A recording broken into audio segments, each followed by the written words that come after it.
Reporte 100.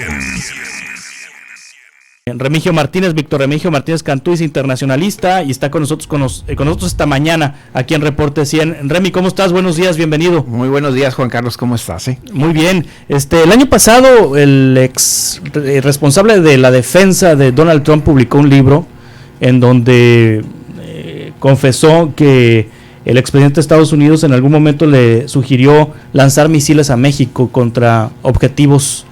Contra laboratorios. Sí. Contra laboratorios donde se producían estas drogas sintéticas, así como se les llama en términos genéricos, y pues obviamente el secretario de Defensa le dijo pues que eso no era posible, ¿no? Donald Trump creo que le decía, bueno, sin que se den cuenta, ¿no? O que si se sepa que somos nosotros. Pero obviamente el tema de las drogas está de nueva cuenta muy fuerte en el ambiente político.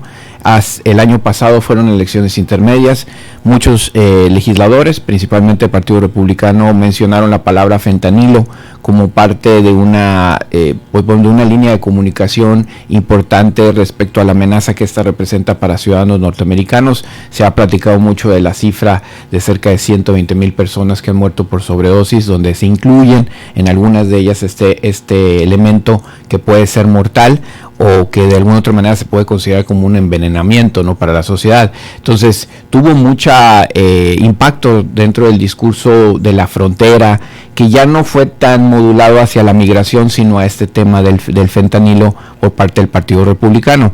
A principios de enero ya esta nueva legislatura en el Congreso, Estados Unidos tiene Cámara de Representantes y Senado. Entonces en la Cámara de Representantes los republicanos sí lograron una mayoría, no muy amplia, pero sí una mayoría, donde han estado poniendo sobre la mesa diferentes temas que trajeron en campaña, temas que tienen que ver con impuestos, temas de un comité para el análisis y la vigilancia de China, y en este caso lo que se habló en enero era de esta iniciativa de Dan Crenshaw de Texas principalmente, que habla de la autorización de la uso de las Fuerzas Armadas para combatir a cárteles de las drogas en México, nombrando cada una de ellas y hablando de los impactos que está tenido.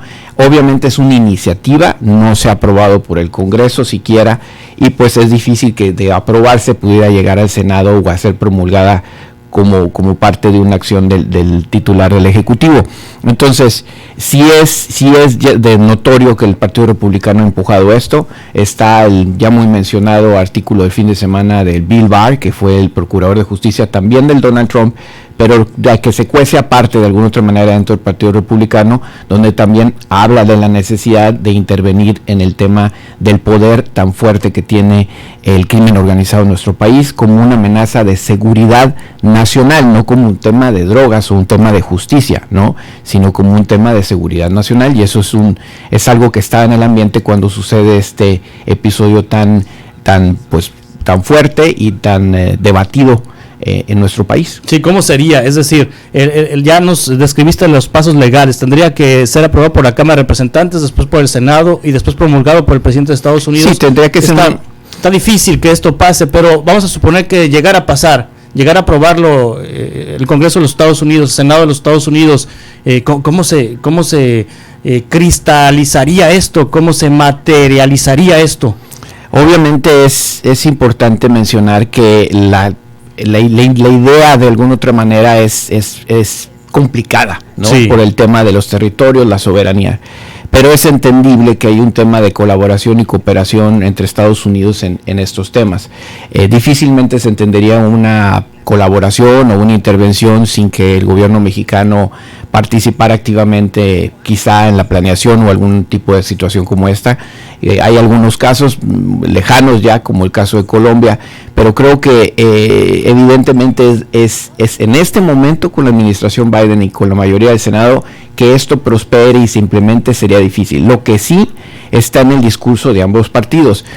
También el fin de semana, en la reunión de los ministros de Relaciones Exteriores de todos los países en el G20 en la India, el secretario de Estado de los Estados Unidos, Anthony Blinken, marca un Twitter donde está sentado con nuestro canciller Marcelo Ebrard y menciona, pues bueno, estamos hablando de la cooperación económica, del tema de democracia, pero también estamos hablando del crimen y del fentanilo y del crimen organizado transfronterizo, por así llamarlo. Entonces, para el Partido Demócrata también es un tema sensible y no podemos dejar de pensar de que aunque estas leyes no se promulgan, es un tema que tiene el impulso político muy importante en Estados Unidos y el presidente Biden no puede ser caso omiso del mismo. Es un tema importante, es un tema político y que socialmente está atendido en los diversos medios. Ayer, viendo las noticias de los principales canales en los Estados Unidos, es la primera nota, el tema de Tamaulipas.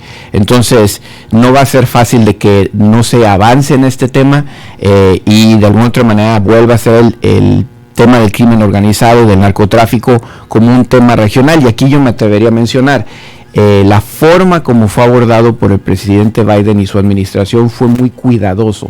Los niveles de discusión importantes que se dejaron al portavoz de la Casa Blanca, a la portavoz de la Casa Blanca y al portavoz del Departamento de Estado, no subieron a un tuit, no subieron a una declaración política, no así en el caso mexicano, que incluso hay debate hasta en redes sociales entre legisladores respecto al tema, lo cual no ayuda en nada, pero obviamente este tipo de eventos impulsan el trabajo y a la colaboración conjunta de ambos países. Es necesario y es importante evitar los reproches.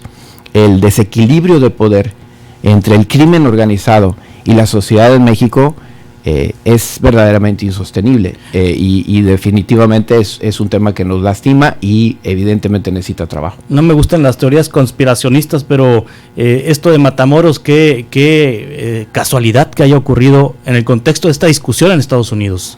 Muy desafortunada la circunstancia. El gobierno de Estados Unidos ha hablado que pues tiene estos advertencias de viaje a diferentes partes, está incluido Matamoros en particular. Tamaulipas, lo sabemos, en México es un corredor importante de drogas más duras, conecta con un mercado mucho más potente que es el este de los Estados Unidos. Los datos que se nos da de Alfredo Cochado, que es un editorialista del Dallas Morning News, que es alguien que conoce mucho de los temas, habla que esto es un grupo de personas que viajaban a México a acompañar a una amiga a realizarse una operación y que de alguna otra manera se vieron involucrados en esta circunstancia que todavía no ha sido esclarecida, pero aparentemente no estaban siendo buscados o cazados específicamente por su nacionalidad, que eso es muy importante en estos casos y creo que eso es lo que se ha sostenido en los Estados Unidos. La narrativa del evento es importante hacia adelante, sobre todo porque pues, es ciudadanía, está en este ambiente. Y pues bueno, es un hecho que evidentemente no ayuda en este momento. Lo que llama la atención es que el Estado mexicano tiene la capacidad y tiene la fuerza para dar con personas desaparecidas y para dar con responsables cuando se hace el propósito, porque en unas horas dieron con ellos.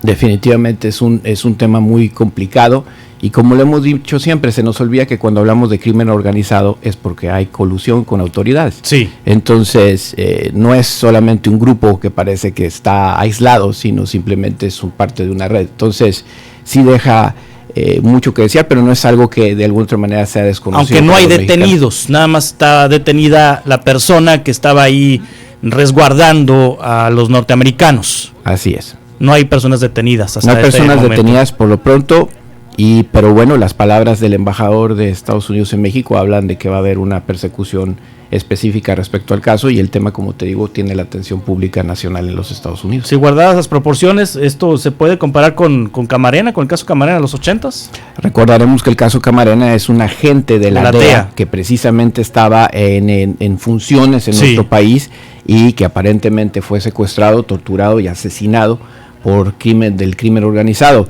Es un poco diferente y ese caso inclusive en este momento aún no descansa, por así decirlo. Sigue todavía ahí, ¿no? Así es. Víctor Remigio Martínez Cantú, muchas gracias por estar aquí con nosotros. Gracias a ti, Juan Carlos. Que te vaya muy bien. Reporte 100.